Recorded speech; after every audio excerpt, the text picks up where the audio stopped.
Welcome to Zen Fits. The title of this talk is, Hi, I'm Ms Maisel.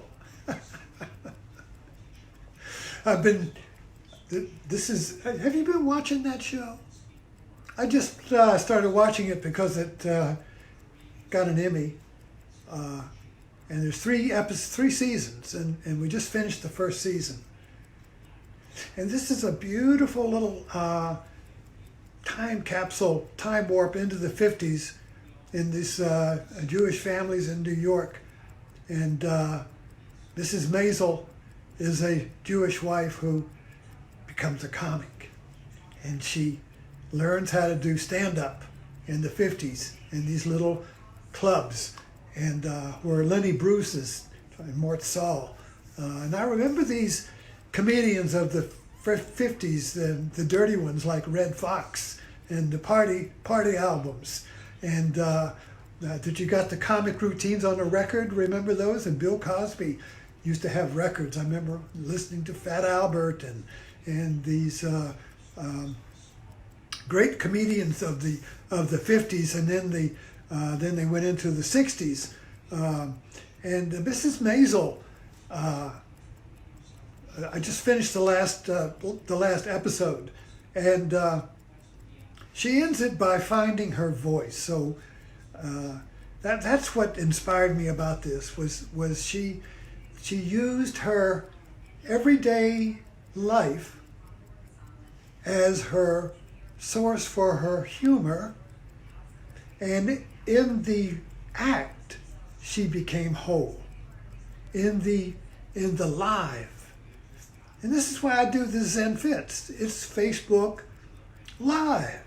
This is a comedy act. I might as well be in some club in New York with a little audience out. And I can't see you because the lights are so bright, so I can't see who's out there. But I know somebody's out there because I see Angels, Zeno Angels, and Steve Summers is watching, and Jake Nolan is watching. So there's 3 people in the audience. And I use my everyday life as my source. What I see on Facebook, what's happening in my life today. I'm retired and I live in Blackstone, a quiet little turn-of-the-century town, Victorian town in Southside Virginia. And everyone here thinks I'm a little weird because I have a Buddha on my front porch. And but this is live. This is Facebook Live, you see. So I really identified with Mrs. Maisel because this is a routine.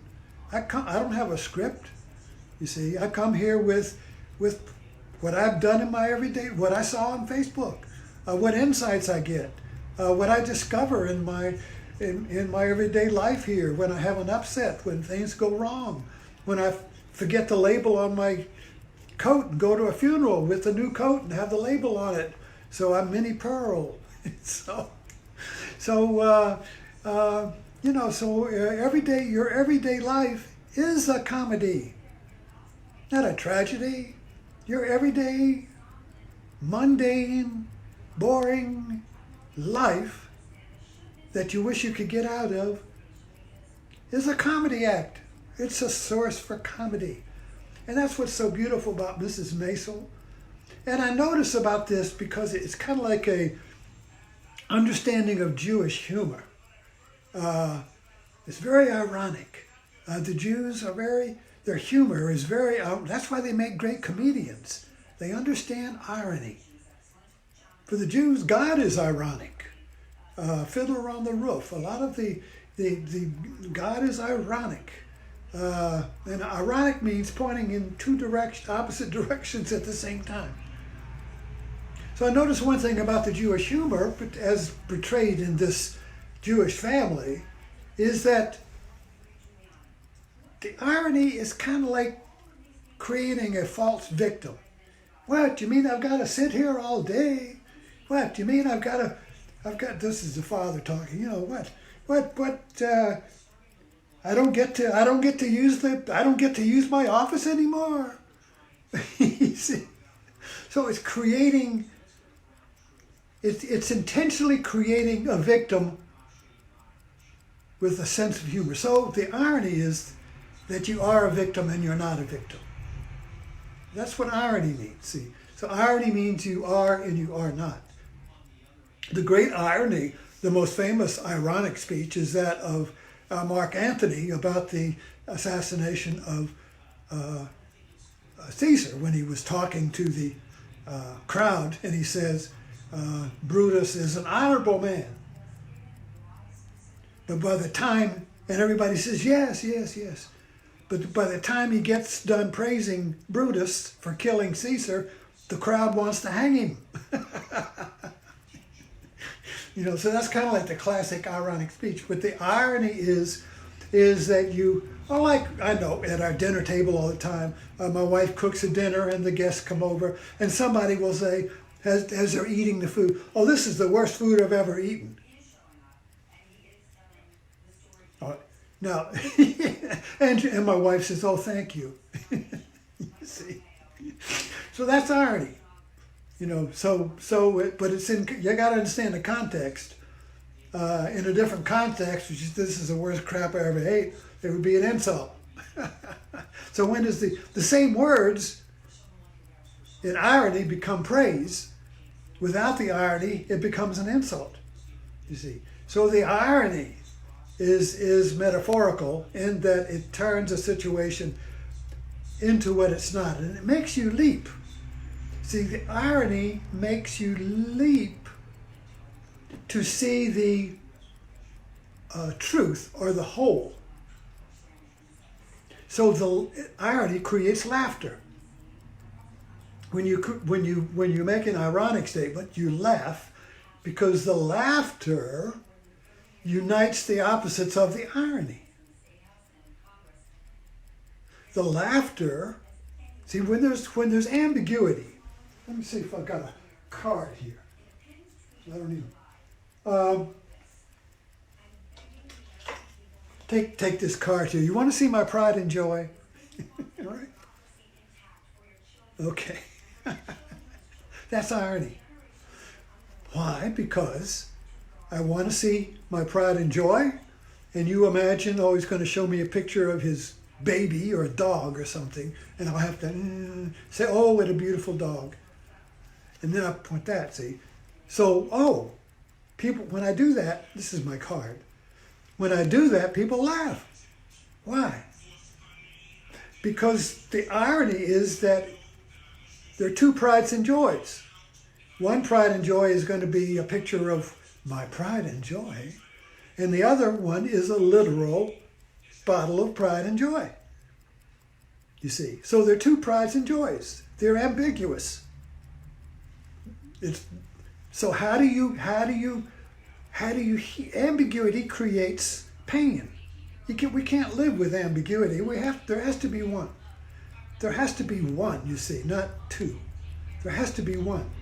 So when there's two pride and joys, you see, how do you reunite? How do you discover? How do you heal? How do you reunite? How do you create the one? Well, the laughter creates the one. The laughter, when you laugh, there's one. Have you ever noticed that? When you laugh, there's not two of you. When you laugh, there's no you. When you laugh, you don't exist. I mean, a good laugh. You can fake a laugh. But when you really laugh, there is no you. There is no other. There's just laughter.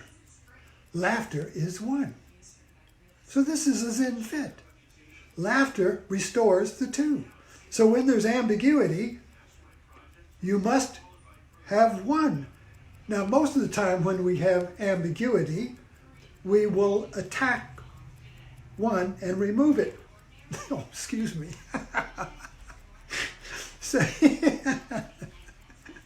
So in other words, if I don't get the ambiguity here, I will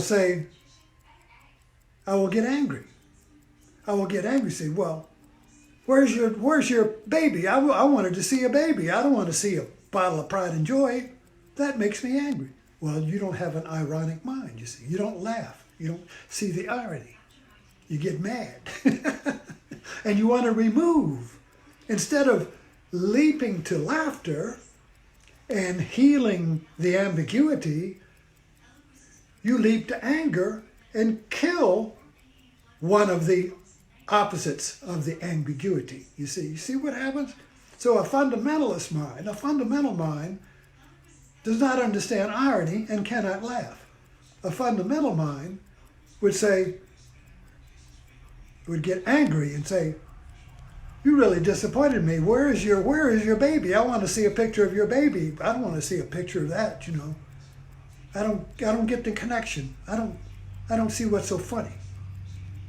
You see, that's a literal mind. So anyway, Mrs. Maisel is about finding your voice. Finding your voice in laughter to heal the ambiguity in your life. And we all have ambiguity in our lives. We all have pain, anxiety. We all have troubles. We all have pain of inconsistencies, of embarrassment, of expectations, of all of the disappointments and everything. All these little and big are basically these ambiguities. And so we either heal through laughter, or we kick the pain down the road by trying to get rid of one half of the ambiguity, you see, the other, you see, so that, you know. So when there's two and we can't leap to, well, let's look at it this way. All right, so here, like that. So here's a triangle, here's this end here, and this end, you see. These two thumbs, right? This and that. Pride and joy, you see, here. And so these are incompatible opposites. So either you got to get one. Where's the one? I got two. Where's the one, you see? Where's the one? You got two. Ambiguity. They both look alike. Left, right. They both up, down. They both look alike, you see. So the literal mind will try to get rid of this one, so I restore one by being this, you see. The ironic mind will leap to hear and laugh. So the laughter restores the unity and makes an equilateral triangle, which is the Trinity. The Trinity, oh, I'm really jumping around now, but the only way to understand the Trinity is to laugh. Because, anyway, I don't want to go there. But anyway, so we're looking at Mrs. Maisel, and I'm laughing, and this is Facebook Time Live, and this is my routine. I'm standing on stage in some nightclub in New York with a mic, and I don't know if I'm going to bomb or get a laugh. Anyway, thanks for dropping in, and I hope you have a Zen fit today.